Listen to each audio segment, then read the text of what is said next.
আসসালামু আলাইকুম।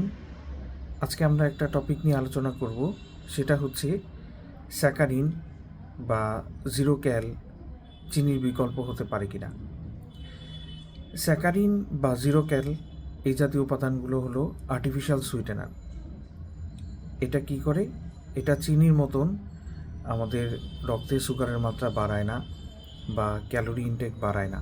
তার কারণ হচ্ছে এটা রক্তে অ্যাবজর্ব হয় খুবই কম, যার কারণে ব্লাড সুগার লেভেল বাড়ায় না। তাহলে এটা কারা ব্যবহার করতে পারবে, কাদের জন্য উপকারী হবে?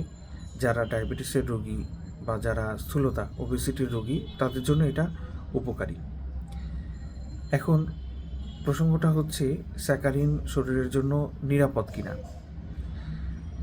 একটা কথা প্রচলিত আছে, যেমন ইঁদুরের উপর গবেষণা করে দেখা গেছে যে স্যাকারিন কার্সিনোজেনিক বা ক্যান্সার সৃষ্টি করতে পারে। তবে মানুষের উপর পরীক্ষা করে এখনও যথেষ্ট এভিডেন্স এরকম পাওয়া যায়নি। এজন্য বিশ্ব স্বাস্থ্য সংস্থা WHO, FDA, food and drug administration এই জাতীয় সংস্থাগুলো স্যাকারিনকে নিরাপদ ঘোষণা করেছে।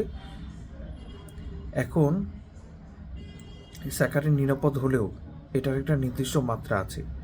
দৈনিক 5 milligram per KG per day, এর বেশি স্যাকারিন খাওয়া নিরাপদ নয়।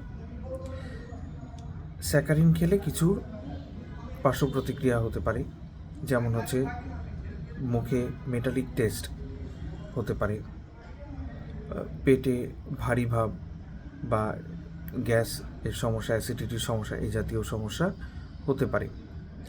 যারা কিডনির রোগী, যারা প্রেগনেন্ট, তারা পরিমাণে একেবারেই সীমিত স্যাকারিন নেওয়াটা উত্তম, বা ডাক্তারের পরামর্শ ছাড়া স্যাকারিন নেওয়া তাদের জন্য উচিত নয়। তাহলে সারমর্ম হলো, যারা ডায়াবেটিসের রোগী, যারা স্থূলতার বা ওবেসিটির রোগী, তারা পরিমিত মাত্রায় স্যাকারিন নিতে পারবে। এটা স্বাস্থ্যগতভাবে নিরাপদ। ধন্যবাদ। সবাই সুস্থ থাকবেন, ভালো থাকবেন।